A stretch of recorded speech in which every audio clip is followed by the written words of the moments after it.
ঘন্টা খেতে কাজ করতেছে, এমন সময় বিএসএফ আমার বাড়ির আসিয়া আমার বাড়ির কর্নার থেকে ওরা ফায়ার করে। বাংলাদেশে কেন বাংলাদেশ ঢুকো না, ওই কথা কইতে গেলে আলতাবাদ ডাইরেক্ট গুলি করে দিয়েছে বুকের মধ্যে। বিজেপি বাহিনী, আমি আপনাদেরকে বলতে চাই, আজকে আপনারা বিজেপি থাকা অবস্থায় ভারতের বিএসএফ কিভাবে বাংলাদেশে ঢুকে বাংলাদেশের মানুষকে, কৃষককে, নিরীহ মানুষকে গুলি করে হত্যা করতেছে, এগুলো কি আপনারা চোখে দেখেন না? আন্তর্জাতিক আদালতে মামলা করেন ভারতের বিরুদ্ধে। ঘন্টা খেতে কাজ করতেছে, এমন সময় বিএসএফ আমার বাড়ির আসিয়া আমার বাড়ির কর্নার থেকে ওরা ফায়ার করে। বাংলাদেশে কেন বাংলাদেশ ঢুকো না, ওই কথা কইতে গেলে আলতাবাদ ডাইরেক্ট গুলি করে দিয়েছে বুকের মধ্যে। বিজেপি বাহিনী, আমি আপনাদেরকে বলতে চাই, আজকে আপনারা বিজেপি থাকা অবস্থায় ভারতের বিএসএফ কিভাবে বাংলাদেশে ঢুকে বাংলাদেশের মানুষকে, কৃষককে, নিরীহ মানুষকে গুলি করে হত্যা করতেছে, এগুলো কি আপনারা চোখে দেখেন না? আন্তর্জাতিক আদালতে মামলা করেন ভারতের বিরুদ্ধে। বাংলাদেশের আকাশে পাওনাদারদের শকুন যেন আর না ওড়ে, সেই ব্যবস্থা আমরা কইরাই ছাড়বো ইনশাল্লাহ। আগামী দিনগুলোতে আমরা খাইতে পাই বা না পাই, এমনকি ঘাস খাইয়া হইলেও আমাদের প্রিয় মাতৃভূমি বাংলাদেশের পবিত্র জমিন থেকে ভারতের আধিপত্যবাদী কালো হাতকে সম্পূর্ণভাবে বিতাড়িত না কইরা আমাদের প্রিয় মাতৃভূমির স্বাধীনতা, সার্বভৌমত্ব, আঞ্চলিক অখণ্ডতা, আমাদের জাতীয় মর্যাদা এবং আমাদের জনগণের গণতান্ত্রিক আকাঙ্ক্ষা নিশ্চিত না কইরা আমরা ঘরে ফিরবো না। প্রিয় দর্শক, আসসালামু আলাইকুম। আজকের এই ভিডিওটা আপনারা দেখতে পারবেন বাংলাদেশের পুলিশকে নিয়ে যে চাঞ্চল্যকর তথ্য ফাঁস হয়েছে, সেই চাঞ্চল্যকর তথ্যের কিন্তু বিশ্লেষণগুলো আজকের এই ভিডিওর মাধ্যমে আপনারা দেখতে পারবেন। পুলিশকে কেন্দ্র করে কিন্তু শেখ হাসিনার পতন হতে চলেছে। সেনাবাহিনী কিন্তু পুলিশ এবং শেখ হাসিনার প্রতি কিন্তু ক্ষেপে গিয়েছে। শেখ হাসিনার কিন্তু এবার পতন হতে পারে, এমনটা জানিয়েছে গণমাধ্যম। আজকের এই ভিডিওতে আপনারা বিস্তারিত এবং প্রমাণ সহকারে সব কিছু দেখতে পারবেন। শেখ হাসিনা কিন্তু যুক্তরাষ্ট্র থেকে বিশাল পরিমাণে চাপ দেওয়া হয়েছে এবং সেনাবাহিনীও ক্ষেপে গিয়েছে শেখ হাসিনার বিপক্ষ হয়ে। শেখ হাসিনা কিন্তু সামনে দুর্দশা। আজকের এই ভিডিওতে আপনারা বিস্তারিত এবং প্রমাণের মাধ্যমে সব কিছু দেখতে পারবেন। প্রিয় দর্শক, বিস্তারিত ভিডিওটি দেখানোর আগে আপনাদের ছোট্ট একটা রিকোয়েস্ট, যারা এখন এই চ্যানেলটি সাবস্ক্রাইব করেননি, এই চ্যানেলটি সাবস্ক্রাইব করে পাশে থাকা বেল আইকনটি বাজিয়ে রাখবেন। ইতিমধ্যে যারা সাবস্ক্রাইব করে রেখেছেন সকলকে জানাই অসংখ্য অসংখ্য ধন্যবাদ। প্রিয় দর্শক, এই ভিডিওতে একটি লাইক দিয়ে বিস্তারিত ভিডিওগুলো ধাপে ধাপে দেখা শুরু করে দিন। প্রিয় দেশবাসী, কেমন আছেন? আশা করি আপনারা ভালো নেই দেশের পরিস্থিতি নিয়ে। আজকে একটু কথা বলতে আসলাম, আমরা আর কত অত্যাচার, নিপীড়ন, নির্যাতন ভারতের পক্ষ থেকে সহ্য করব? এই পর্যন্ত ভারতের হাতে, ভারতের বিএসএফ এর হাতে বাংলাদেশের হাজার হাজার মানুষ গুলি খেয়ে নিহত হয়েছে। গত শুক্রবার লালমনিরহাট হাতিরবান্দার সিঙ্গিমারি 831 নম্বর পিলারের সামনে আলতাফ হোসেন নামে একজন কৃষককে লক্ষ্য করে গুলি করে তাকে হত্যা করেছে। আর এই গুলি খাওয়া হত্যা খেয়ে এটাই প্রমাণিত হচ্ছে বাংলাদেশ হারিয়ে ফেলেছে 71 সালের স্বাধীনতা, আর বাংলাদেশ হারিয়ে ফেলেছে তাদের জীবনের নিরাপত্তা। আজকে আমি বিজিবির বাহিনীকে বলতে চাই, আপনাদের বর্ডারের দায়িত্বটা কি? আপনারা কি ধরনের দায়িত্ব পালন করছেন? এই পর্যন্ত কয়টা ভারতীয় নাগরিক আপনারা গুলি করে মেরেছেন? ভারতীয় নাগরিক, ভারতের বিএসএফ বর্ডার, তাদের যে নিয়ম নীতির ভিতরের বাহিরে তারা অ্যাকশন চালাচ্ছে বাংলাদেশের মধ্যে এসে, এবং স্বয়ং বাংলাদেশের মধ্যে এসে আলতাফ হোসেনকে গুলি করে হত্যা করেছে একজন কৃষককে। এই পর্যন্ত হাজার হাজার মানুষকে পুলিশকে হত্যা করেছে। এখন আরো কয়েক বছর আগে, আমার ঘটনা মনে নাই, 2019 বা 2020-21 হবে, আমাদের 4 জন র্যাব সদস্যকে ভারতের বিএসএফ তুলে নিয়ে গেছে, উড়াদুরা তাদেরকে পিটিয়েছে। এটা বাংলাদেশের কোন সংবিধান হইল? আন্তর্জাতিক আদালত বলতে কি কোনো কিছু নেই? আন্তর্জাতিক রুল রেগুলেশন কি বলতে কোনো কিছু নেই? জেনেভা কনভেনশনের কোনো রুল রেগুলেশন নেই? আমি বিজিবির দলকে, আমি বিজিবির বাহিনীকে আমি সেটাই প্রকাশ করতে চাই। আজকে বিজিবি আপনারা ব্যর্থ, বাংলাদেশ বর্ডার গার্ডের ডিউটিতে আপনারা ব্যর্থ। আপনারা কোনো মানুষের নিরাপত্তা দিতে পারছেন না। আপনারা প্রতিটা ক্যাম্পে থাকা সত্ত্বেও আপনারা কি ঘুমাচ্ছেন? ঘুমের ট্যাবলেট খেয়ে কি ঘুমান? বিজিবি বাহিনী, আমি আপনাদেরকে বলতে চাই, আজকে আপনারা বিজিবি থাকা অবস্থায় ভারতের বিএসএফ কিভাবে বাংলাদেশে ঢুকে বাংলাদেশের মানুষকে, কৃষককে, নিরীহ মানুষকে গুলি করে হত্যা করতেছে, এগুলো কি আপনারা চোখে দেখেন না? কিসের লাল ফ্ল্যাগ আর নীল ফ্ল্যাগ আর সব আপনার ফ্ল্যাগ মিটিং করে কিসের সমাধান করেন? এটা অ্যাকশন চান, আন্তর্জাতিক আদালতে মামলা করেন ভারতের বিরুদ্ধে। কেন তাদের ফোর্স আমাদের দেশের অন্তর্ভুক্ত ঢুকে, আমাদের দেশের সীমানায় ঢুকে আমাদের দেশের নাগরিককে কেন হত্যা করবে? লালমনিরহাট গতকালকে যে ঘটনাটা ঘটেছে এটা অত্যন্ত নির্মত। একজন কৃষক মানুষ লালমনিরহাট হাতিরবান্দার কি ঠিকানা জানি, লালমনিরহাট হাতিরবান্দার সিঙ্গিমারি 831 নম্বর পিলারে ভিতরে ঢুকে ভারতের বিএসএফ বাংলাদেশের মানুষকে হত্যা করেছে। এর পূর্বে 2020-21 প্রায় 300 শতাধিক আমাদের বাংলাদেশের নাগরিককে গুলি করে হত্যা করেছে। আমরা ভারতের করোনার মুহূর্তে আমরা বাংলাদেশের মানুষ কতটুকু সহানুভূতি দেখিয়েছি, কতটুকু তাদের জন্য দোয়া করেছি, যাতে ভারতের মানুষ যেন করোনা থেকে মুক্তি হতে পারে, যাতে আমাদের এখানে কোনো প্রভাব না পড়ে। আর ভারতের একটার পর একটা বাংলাদেশকে গুলি করে হত্যা করতেছে, এটার প্রতিবাদ কি আপনারা করবেন না? বাংলাদেশের জনগণ আপনারা ঐক্যবদ্ধ হন। এবার তার তিলে তিলে ভারতের লোকেরা আপনাকে গুলি করে মারবে। আজকে গুলি করে হত্যা করেছে, কালকে পুরো বাংলাদেশ তার দখল করার জন্য চেষ্টা করবে। এবং তাদের কোনো এক পার্লামেন্ট মেম্বার সদস্য এবং এমপির মধ্যে একজন বলেছিলেন যে আমাদের চিন্তা ভাবনা হচ্ছে বাংলাদেশ, পাকিস্তান, মায়ানমার, নেপাল সব রাষ্ট্রকে একত্র করা। তারা এই চিন্তা ভাবনা করেছে, অলরেডি বাংলাদেশকে তারা গ্রাস করে ফেলেছে।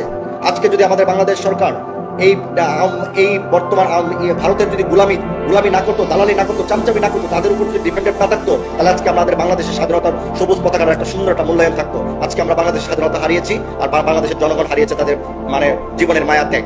আজকে ভারতের বিষয়ে আমরা অনেক কথা বলতে চাই। ভারতের বিষয়ে কথা বললে আমাদের পেজ থাকে না, আমাদেরকে জেল খাটতে হয়। কেন আমার দেশ নিয়ে আমি কথা বলবো, আমার কেন জেল খাটবো? প্রিয় দেশবাসী, আমি আপনাদের কাছে বিচার দিলাম, লাইভটা সবাই শেয়ার দিবেন, যাতে বিজেপি প্রধানের কাছে আমাদের এই লাইভের কথাগুলো যেন স্পষ্টভাবে তাদের নজরে যেন আসে। আমরা আর কত বর্ডার গার্ড বিএসএফ এর হাতে, আমাদের বাংলাদেশের বর্ডার গার্ড থাকা সত্ত্বেও নিরহ মানুষ কেন গুলি খেয়ে মরবে? এটা দায়ভার কি বিজেপি নেবে না? বিজেপির হাতে কি অস্ত্র দেওয়া হয় নাই? তাদের হাতে কি লাঠি দেওয়া হয়েছিল?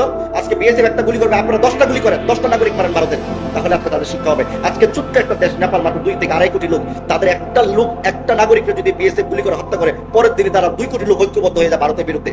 কারণ ভারতের মধ্যে প্রায় 64-65 হাজার ফোর্স কাজ করে নেপালিরা। এই জন্য নেপালিদেরকে তারা অনেক ভয় পায়, ছোট্ট একটা রাষ্ট্রকে। আর আমরা 18 কোটি মানুষ, আমরা এত শক্তিশালী অস্ত্র, গোলা বারুদ, ফাইটার বিমান থাকা সত্ত্বেও, আমরা ঐক্যবদ্ধ থাকা সত্ত্বেও কেন আজকে ভারতের বিএসএফ হাতে আমাদের গুলি খেয়ে মরতে হবে?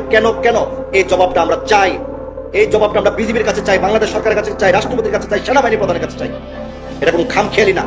একজন নিরহ মানুষকে গুলি করে হত্যা করা, তার পরিবার, এমন ব্যক্তিদেরকে হত্যা করা হয়েছে, তারা পরিবার একমাত্র আয়ের উৎস ব্যক্তি, ইনকাম সোর্স ব্যক্তি, একমাত্র অবলম্বন ছিল তাদেরকে হত্যা করা হয়েছে। সরকার কি তার পরিবারকে ডোনেশন দিয়েছে? 1 কোটি টাকা, 2 কোটি টাকা দিয়েছে, জীবন বীমা আওতায় এনেছে? তাদের পরিবার কিভাবে চলে? এই বাংলাদেশের জনগণকে এই দেশের জন্য স্বাধীন করে নাই? এই দেশ কি কারো বাপদাদা স্বাধীন করেছে? প্রত্যেকটা মানুষের চিন্তা শক্তি, প্রত্যেকটা মানুষের চেতনায়, প্রত্যেকটা মানুষের সূক্ষ্ম ব্রেন থেকে পাকিস্তান থেকে আমরা বাংলাদেশ আলাদা হয়েছি। ভারতের শোষণ করার জন্য না, ভারত শোষণ করার জন্য, ভারতের বিএসএফ এর গুলি খেয়ে বাংলাদেশের জনগণ গুলি খেয়ে মরার জন্য এই দেশ স্বাধীন করা হয় নাই। আমি বাংলাদেশ সরকারকে দিতে চাই, ভারত আপনাদের বন্ধু রাষ্ট্র হতে পারে, বন্ধুর মতো বন্ধু চলবে। আমাদের দেশের সুনাগরিককে, আমাদের দেশের ব্যক্তিদেরকে কেন গুলি করে হত্যা করবে?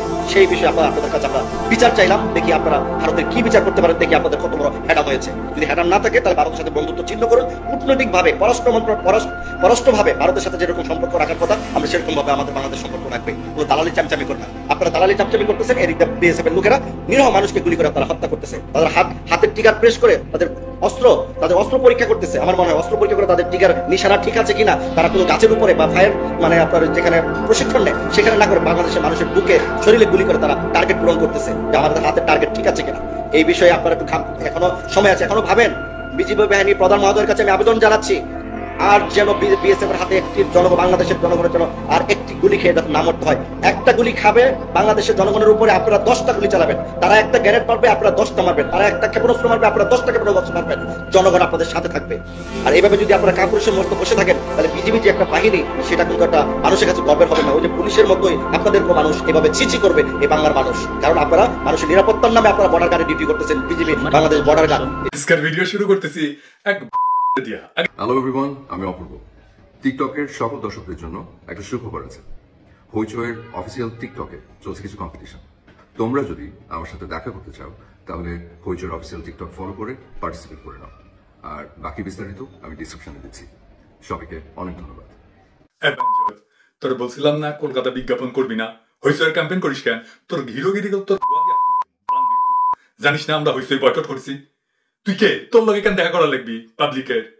দেখেন আমি এত গালি দিচ্ছি কেন, দেখেন আমি কত ভদ্রভাবে কইছিলাম ওকে কতদিন আগে। ওর পোস্টার দিয়া, ওর হোর্ডিং দিয়া গোটা কলকাতা শহর ছেড়ে গেছে। ও কইছিলাম, ভালো করে কইছিলাম যে এই কাজটা করবে না এবং ইন্ডিয়ান কোনো পণ্যের বিজ্ঞাপন করবে না। ওরা যেটি দেখবেন ইউটিউবে, যে নাটকে দেখবেন, সেটি যে ওরা নেগেটিভ রেটিং দিবেন। এইগুলো তো 2 জেনারেশনের যাওরা, তাই ভালো করে কথা কইলে গায়ে লাগে না। টাকা পয়সা তো ভালোই কামাইছো, তারপরে কলকাতা লাগে কেন? ওটা বাচ্চা থাকে লাগবি, তোরা সাইজ করা হবে, মাইন্ডেড। তোর আসপর্দা আমরা মনে রাখবো, তোর সারদা একাডেমির ঘোড়া দিয়ে হাসিনা জয় বাংলা হইলে আর ওটা লাইভ করবো। আমরা দেশবাসী নিয়ে একটা মরণ পণ লড়াই করতেছি, আর আছে ইন্ডিয়ার মিশন নিয়ে। আমার ক্ষুদ্র ভ্রাতার ভগ্নীদের পারমিশন দিলাম, ওর সোশ্যাল মিডিয়া প্ল্যাটফর্ম যেটি আছে, ওই টুইটার, ফেসবুক, টেসবুক যা যেটি আছে, ইউটিউব যেটি আছে, ওই যেন বন্ধ করে দিতে বাধ্য হয় সে ব্যবস্থা করবেন। আর এটা সাহেব ওটা জাউরা খেতাব দেন, প্রকাশ করিয়া আরেকবার দেন, 2বার দেন, আরেকবার দেন, 3বার দেন, আরো একটা মারেন। এই চান্সে বলে রাখি যে মা যাবেন আছে না, তুমিও শুনো, শুনে রাখো মাইয়া, তুমি শুনে রাখো, তুমি প্যারাসুটের বিজ্ঞাপন করেছো না, একই রকম ক্যাম্পেইন। মায়া মানুষের জন্য কিছু কই নাই, এখনো কিছু কইলাম না। আর কিন্তু নেক্সট টাইম এই হিরোইনগিরি করলে হান্দাই দেবো ইন্ডিয়ান পণ্যের বিজ্ঞাপন করলে। যাই হোক, এবার ওখানে মাদারে মাফিয়ারে নিয়ে একটু আলাপ করি আসেন। বনে জঙ্গলে, হাটে মাঠে ঘাড়ে যখন কোনো জন্তু জানোয়ার মারা যায়, তখন শকুন গন্ধ পেয়ে আকাশে চক্কর দিতে থাকে। মাটিতে নাই তারা মৃত প্রাণীর চারিদিকে ঘোরাঘুরি করে প্রথমে নিশ্চিত হয় যে প্রাণীটা মারা গেছে। তারপরে তারা তাদের তীক্ষ্ণ ঠোঁট দিয়া খোসাইয়া হাড্ডি বাদে বাকি মরদেহ পরম উৎসাহে খাইয়া ফেলে। মৃতদেহ রক্ত এবং প্রোটিনের সাথে ব্যাকটেরিয়ার রিয়াকশনের কারণে এক ধরনের বিশেষ গন্ধের উৎপত্তি হয় সালফারের। ওই সালফারের তীব্র গন্ধ শিকার শকুন মরা পশু প্রাণী খুঁজে নেয়। বাংলার আকাশে এখন শকুনের ওড়াউড়ি শুরু হয়েছে। সেই শকুন কারা? এইগুলো হইলো পাওনাদার শকুন। কোন ব্যক্তির বা কোনো প্রতিষ্ঠানের বা দেশের আর্থিক অবস্থা ব্যাপক অবনতি হইলে তাদের কাছ থেকে যারা টাকা পয়সা পায় তারা আশঙ্কার মধ্যে পড়ে যায় যে ওই ব্যক্তি বা প্রতিষ্ঠান অথবা দেশ হয়তো তাদের বকেয়া টাকা ফেরত দিতে পারবে না। বাংলাদেশেরও এখন সে অবস্থা হয়েছে। তাই বকেয়া টাকার টাকাটা দিতে প্রথমে ছিল আমেরিকার ডোনাল্ড লু। আমরা কই নাই, সালমান এফ রহমানই কইছে যে টাকা পয়সা কবে দিবে সেইটা জানতে চাইছে। তারপরে পিটার হাস বাংলাদেশ ব্যাংকে যে হিসাব করে আসছে যে টাকা আসলে দিবার পারবে কিনা। তার কয়েকদিন পর হাজির হইল আদানি, এই আশঙ্কায় যে আমেরিকানরা তো দিল্লির দাসী, অবৈধ দখলদারি, খুনি, ফ্যাসিস্ট, এই বাজাইটা মাতারির গলা চিপা ধরে তার পাওনা টাকা আদায় করে ছাড়বে। কারণ ঋণ পরিশোধের সক্ষমতা কমিছে। যে দেখেন, মাথা পিছু বিদেশি ঋণ 70% বাড়িছে। এরপর হয়তো পাওনা শোধ করার মতো অবস্থার মাতারি থাকবে না। শকুনের মতো তারা গন্ধ পাইছে যে বাংলাদেশের অর্থনীতি এখন মৃতপ্রায়। দেশের অর্থ ব্যবস্থা এবং বিশেষ করে ব্যাংক ব্যবস্থার একটা বড় অংশ ইতিমধ্যে মারা গেছে। ব্যাংকে গেলে টাকা পাওয়া যায় না। এই মরা লাশের সাথে রিয়াকশন করছে শূন্যের দিকে ধাবমান বৈদেশিক মুদ্রার রিজার্ভ এবং আন্তর্জাতিক রেটিং সংস্থা ফিচ কর্তৃক বাংলাদেশের অর্থনীতির রেটিং জাঙ্ক পর্যায়ে নামায় আনা। এই রিয়াকশনের ফলে যে সালফারের পাত জাতীয় দুর্গন্ধ বেরিয়েছে সেটা টের পাইয়া পাওনাদার শকুনেরা এখন বাংলার আকাশে উড়াউড়ি শুরু করেছে। এই অবস্থা কোন সময়ের সাথে মিলে জানেন? বর্তমান বাংলাদেশ তথা সাবেক পূর্ববঙ্গের মুসলিম জনগণ এককালে মহাজন নামের শকুনদের দিয়া প্রতিনিয়ত আক্রান্ত হইত। 1793 সালে ব্রিটিশ শাসনের সূচনা পর্বে লর্ড কর্নওয়ালিস এদেশে প্রবর্তন করছিল চিরস্থায়ী বন্দোবস্ত। সেই ব্যবস্থার হাত ধইরা মহাজনদের ব্যাপক উত্থান ঘটে। এদেশে চাষীদের বিশাল অংশ ছিল মুসলমান, যারা জমিদারি প্রথার অধীনে জমিদারের বর্গা চাষী হিসেবে কাজ করত। জমিদার বর্গা চাষীদের কাছ থেকে কেবল ফসলেরই ভাগ নিত তা না, তার সাথে অতিরিক্ত ফসল ব্রিটিশের খাজনা হিসেবে নিজেদের ইচ্ছা মতো আদায় করে নিত। তারা নিজের গাড়ি কিনবে সেই জন্য খাজনা নিত, তারা পোলা মাইয়ার বিয়া দিবে সেই জন্য আলাদা খাজনা নিত, তারা পূজা করবে সেই জন্য আলাদা খাজনা নিত, তারা পুকুর কাটবে তারা সেই জন্য আলাদা খাজনা নিত। যখন ফসল মারা যেত, যেটা প্রকৃতির কারণে প্রায় ঘটতো, তখন উপার্জন না পাইয়া প্রাণ ধারণের জন্য বর্গা চাষীরা মহাজনদের কাছ থেকে অতি উচ্চ সুদে টাকা ধার নিত। প্রায়শই চাষীরা তাদের কর্জ শোধ করতে পারত না। মহাজনরা তখন জোর কইরা তাদের বসত বাড়ি দখল করে নিত। এই দখলদারিকে বলা হইতো বাস গাড়ি করা। বাস গাড়ি করা। মহাজন তার গুন্ডা পান্ডা নিয়া ঋণগ্রস্ত চাষীকে তার পুত্র কন্যা সহ এক বস্ত্রে বাড়ি থেকে উচ্ছেদ করে দিত এবং সেই বাড়ির জমিনে একটা বাস গাইরা দিয়ে বলতো এই সম্পত্তি এখন থেকে তার। রিক্ত, নিঃস্ব, ভূমিহীন, সহায় সম্বলহীন এই চাষী তার একমাত্র সম্পদ বসত ভিতরেটুকু হারাইয়া চোখের পানিতে সয়লাভ হইয়া সপরিবারে ভয়াবহ অনিশ্চয়তার দিকে রওনা হইত। এই চাষীরাই কিন্তু আমাদের দেশের অধিকাংশ মানুষের পূর্বপুরুষ। তাদের গভীর বেদনা, বঞ্চনার দীর্ঘ নিঃশ্বাসী হইল বাংলাদেশের মুসলমানদের প্রকৃত জাতীয় ইতিহাস। এই ইতিহাস আজ অনেকে ভুলে যাইতে বসছে। ভারতের চক্রান্তে বাংলাদেশের ক্ষমতায় অবৈধভাবে আসীন এই সরকার বাকি ইতিহাসটা পাঠ্যপুস্তকে ধুইয়া মুছে দিয়া উল্টা ইতিহাস শিখাইতেছে আমাদের পরবর্তী প্রজন্মকে, যাতে তারা প্রকৃত প্রস্তাবে ভারতীয় হইয়া যায়। এই করুণ ইতিহাস প্রায় 150 বছর ধরে চলে। পূর্ববঙ্গের বাঙালি মুসলমানদের আন্দোলনের ফসল পাকিস্তান প্রতিষ্ঠা হওয়ার পর 1951 সালে প্রধানত শেরে বাংলা একে ফজলুল হকের উদ্যোগে জমিদারি প্রথা বাতিল হয়, সেই সাথে উচ্ছেদ হয় মহাজনী প্রথা। এই সেই সংবাদ আজাদ পত্রিকায় আমাদের সত্যিকারের আজাদির সংবাদ, আমাদের পূর্বপুরুষদের লড়াইয়ের ফল। যুগের পর যুগ অপেক্ষা কইরা একটা অসম লড়াইয়ে অবিরত সংগ্রাম চালাইয়া বাংলাদেশের নিজস্ব রিক্ত, ভূমিহীন, গৃহহীন মুসলমানেরা শেষ পর্যন্ত এক ভয়াবহ দুঃস্বপ্ন থেকে মুক্তি পাইছে। জমিদারের লুণ্ঠন এবং মহাজনের অত্যাচারে পরিসমাপ্তি ঘটছে। পলাশীর যুদ্ধের পর এই প্রথম বাংলাদেশের মুসলমান সমাজ পুনরায় নিজেদের বিকাশের একটা ঐতিহাসিক সুযোগ পাইছে। 1971 স্বাধীন বাংলাদেশের অভ্যুদয় হয়েছে মূলত তাদের এই বিকাশের একটা স্বাভাবিক পরিণতি হিসেবে। ভাগ্যের করুণ পরিহাস যে জমিদারি এবং মহাজনী প্রথার অবসানের 7 দশক পরে আমরা আবার বাংলার আকাশে পাওনাদার নামের শকুনদের ওড়াউড়ি দেখতে পাইতেছি। বেশ কিছুকাল ধইরা আমি অর্থনীতি সম্পর্কে বিশেষ কিছু বলি নাই।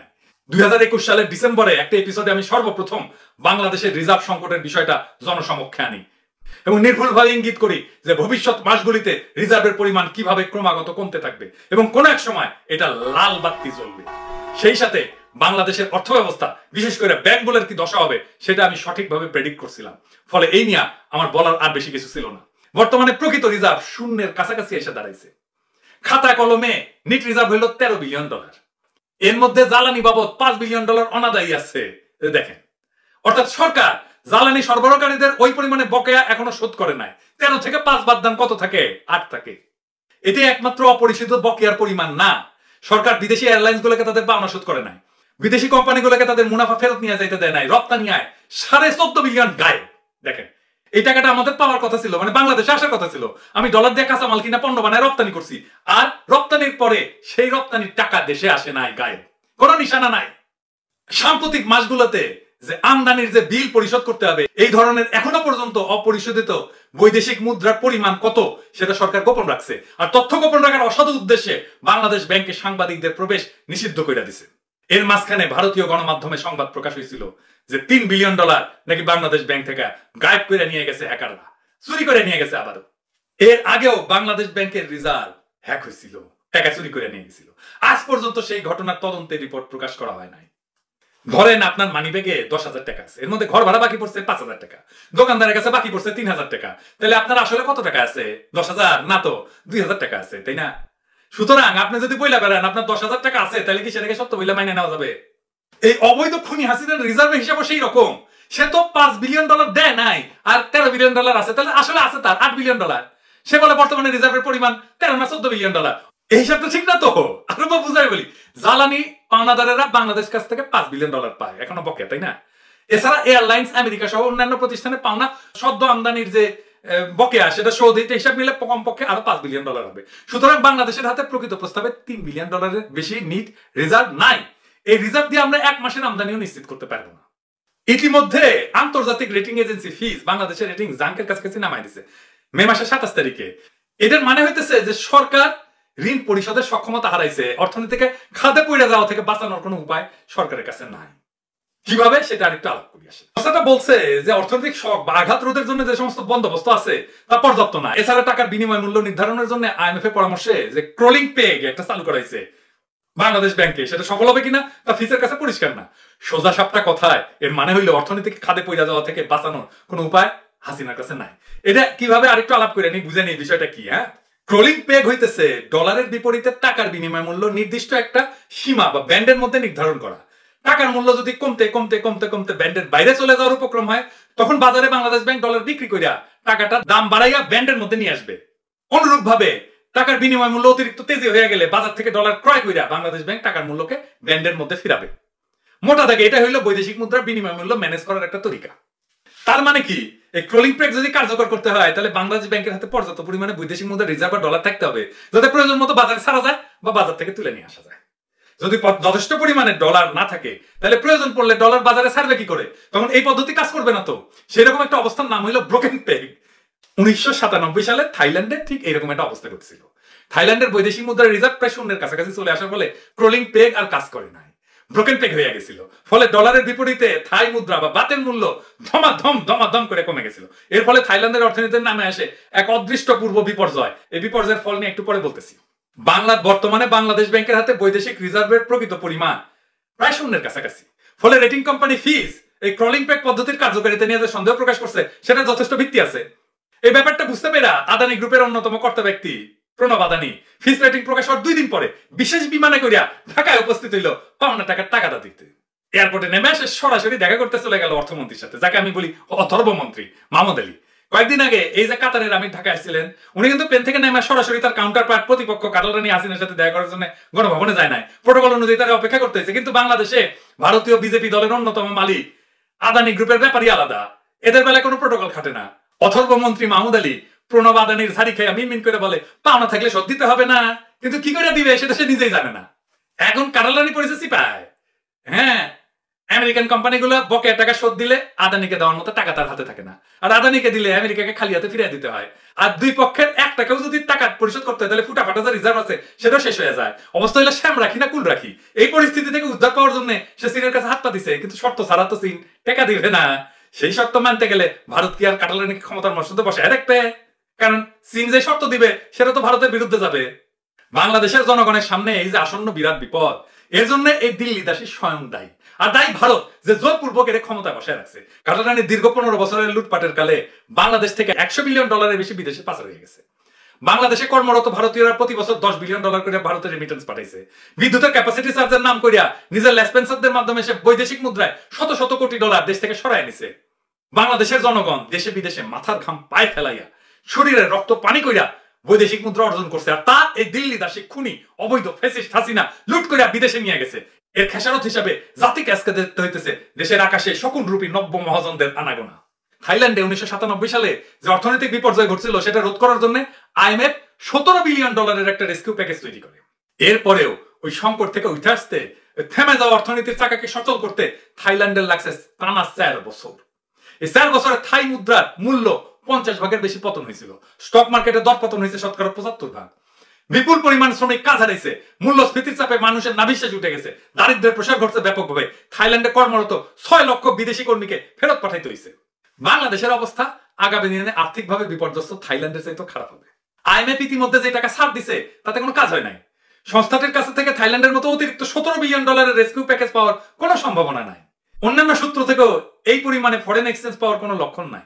ফলে রিজার্ভের যে সমস্যা তা মিটবে না, বরঞ্চ দিনে দিনে আরো খারাপ হয়ে যেতে পারে। দ্বিতীয়ত, ক্রলিং পেগ কাজ না করার কারণে টাকার মূল্যমান ডলারের বিপরীতে আগামী দিনগুলোতে ক্রমাগতভাবে হ্রাস পাবে। ফলে নাটকীয়ভাবে আমদানি কমে যাবে, আর যাও আমদানি করা হবে তাও সাধারণ মানুষের ধরাছোঁয়ার বাইরে চলে যাবে। বাংলাদেশের রপ্তানির একটা বড় অংশ আমদানিকৃত কাঁচামালের উপর নির্ভরশীল। এই কাঁচামাল আমদানি করার বৈদেশিক মুদ্রা না থাকলে রপ্তানি সেক্টরে রপ্তানি আয় বিপর্যয় ঘটবে। কাঁচামাল আমদানি করিয়া আমরা পণ্য তৈরি করছিলাম, তারপরে সেটা রপ্তানি করেছিল, রপ্তানি করে আয় করবে, টাকা আসবে, তাই না? তার $14.5 বিলিয়ন আসে নাই, দেখেছিলাম না? থাইল্যান্ডের মতো কলকারখানা, বেসরকারি খাতের সেবামূলক প্রতিষ্ঠানগুলো চালু রাখা সম্ভব হবে না। কর্মী শ্রমিক কাজ হারাবে। মোট কথা, অর্থনীতির চাকা বন্ধ হয়ে যাবে। টাকার মান ক্রমাগতভাবে পড়তির দিকে থাকলে সরকারি চ্যানেলে রেমিটেন্স পাঠানোর কোনো আগ্রহ প্রবাসীদের থাকবে না, থাকা সম্ভব না। ফলে মোট রিজার্ভে রেমিটেন্সের যে অবদান সেটা উল্লেখযোগ্যভাবে কমে যাবে। অর্থনীতির খুব স্বাভাবিক নিয়মে ঘটনাগুলো ঘটবে, সিনেমার মতো দেখতে থাকবে। এই কঠিন অবস্থা থেকে উদ্ধার পাইতে আমাদের যে কত বছর কষ্ট করতে হবে তা কেবল মহান সৃষ্টিকর্তাই জানেন। গাজা ইসরায়েল আক্রমণের বিরোধী একজন প্রখ্যাত ইসরায়েলি সাংবাদিক গিডিয়ান লেভির সাথে সম্প্রতি আল জাজিরা একটা সাক্ষাৎকার একটা ভয়ঙ্কর কথা উঠে আসছে। You know, and I want to read you something I'm sure you've seen before, but it's a classified cable that was released as part of the WikiLeaks releases. And in this cable, a State Department official says Israeli officials have confirmed to embassy officials on multiple occasions that they intend to keep the Gazan economy functioning at the lowest level possible, consistent with avoiding a humanitarian crisis. সাক্ষাৎকার সঞ্চালক উইকিলিক্সে প্রকাশিত একটা গোপন মার্কিন বার্তা দেখায় বলেন যে ইসরায়েলের উদ্দেশ্য হইতেছে গাজার অর্থনীতিকে সর্বনিম্ন পর্যায়ে কার্যকর রাখা। এটাকে ইংরেজিতে বলে সাবসিস্টেন্স লেভেলে। বাংলাদেশে একটা অ্যালাউন্স আছে, দেয় অনেক অফিসে, সাবসিস্টেন্স অ্যালাউন্স, মানে কর্মী যেন মইরা না যায়, এত কম বেতন দিচ্ছি মইরা যেন না যায় না, সেই জন্য অল্প একটু অ্যালাউন্স একটা দেওয়া যেন কোনো মতে বেঁচে থাকে। উপনিবেশবাদী শক্তিরা এইভাবেই উপনিবেশগুলোর অর্থনীতিতে দশ নামাইয়া যুগের পর যুগ শাসন শোষণ করছে। এটা উপনিবেশের একটা নিয়ম। ব্রিটিশরা যখন বাংলাদেশে আসে তখন এই দেশ ছিল পৃথিবীর সবচেয়ে সমৃদ্ধ একটা দেশ। এই দেশ দখল করার পর তারা দেশের অর্থনীতিকে ধ্বংস করে দিচ্ছে। দেশের সংখ্যাগরিষ্ঠ মানুষকে ভূমিহীন, গৃহহীন, সহায় সম্বলহীন কইরা অমানবিক অবস্থায় রাখছে যাতে তারা মাথা তুলে দাঁড়াইতে না পারে। এমনকি 40-এর মন্বন্তরের মতো ঘটনা ব্রিটিশরা ঘটাইছে, যাতে 30 লক্ষ লোক দুর্ভিক্ষে মৃত্যুবরণ করছে। বাংলাদেশে ভারতীয় হীন আধিপত্যবাদের উদ্দেশ্য গাজায় ইসরায়েলের স্ট্র্যাটেজি থেকে ভিন্ন কিছু না। বাংলাদেশের অর্থনীতিকে ভাঙা দিতে পারলে তাদের ডাবল লাভ। প্রথমত, একটা সমৃদ্ধ বাংলাদেশ ভারতের আঞ্চলিক অখণ্ডতার জন্য অস্বস্তিকর, আমি আগে বলছি। কারণ তাতে বাংলাদেশের আশেপাশের যে দরিদ্র ভারতীয় রাজ্যগুলো আছে তারা চিন্তা করবে যে স্বাধীন হইলে বাংলাদেশের মতো ভালো থাকা যায়।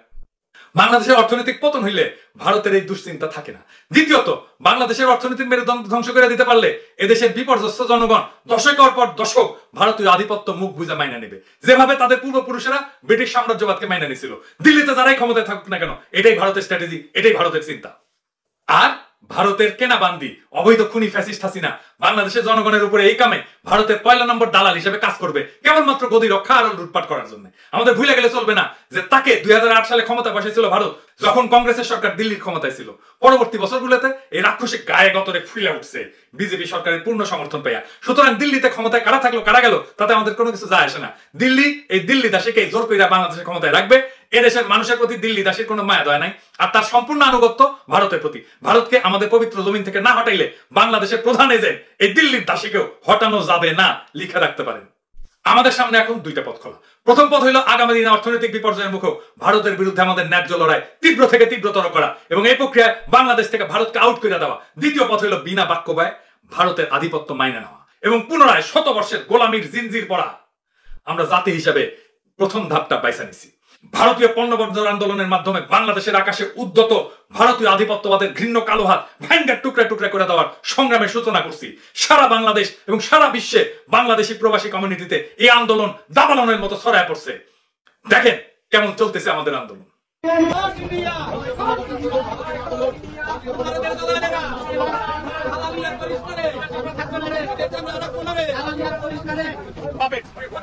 killer. You are a killer. India House, Indian High Commissioner সামনে শত শত হিউম্যান রাইটস ডিফেন্ডার আজকে সমবেত হয়েছে একটি কথা বলার জন্য।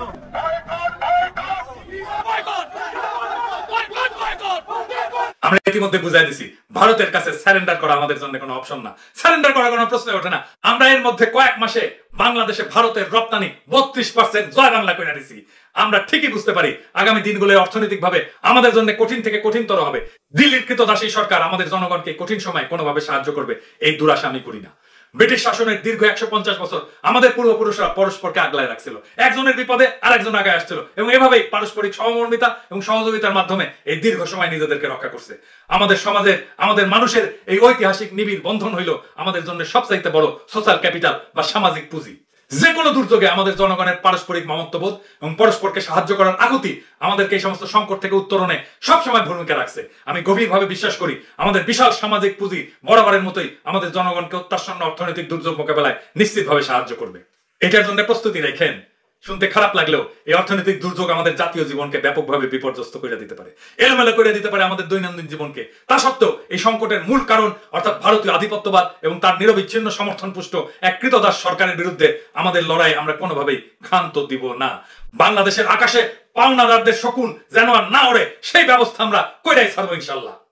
আগামী দিনগুলোতে আমরা খাইতে পাই বা না পাই, এমনকি ঘাস খাইয়া হইলেও আমাদের প্রিয় মাতৃভূমি বাংলাদেশের পবিত্র জমিন থেকে ভারতের আধিপত্যবাদী কালো হাতকে সম্পূর্ণভাবে বিতাড়িত না কইরা আমাদের প্রিয় মাতৃভূমির স্বাধীনতা, সার্বভৌমত্ব, আঞ্চলিক অখণ্ডতা, আমাদের জাতীয় মর্যাদা এবং আমাদের জনগণের গণতান্ত্রিক আকাঙ্ক্ষা নিশ্চিত না কইরা আমরা ঘরে ফিরবো না। প্রিয় দেশবাসী, শুরু থেকে শেষ পর্যন্ত যারা এই ভিডিওটি দেখেছেন সকলকে জানাই অসংখ্য অসংখ্য ধন্যবাদ।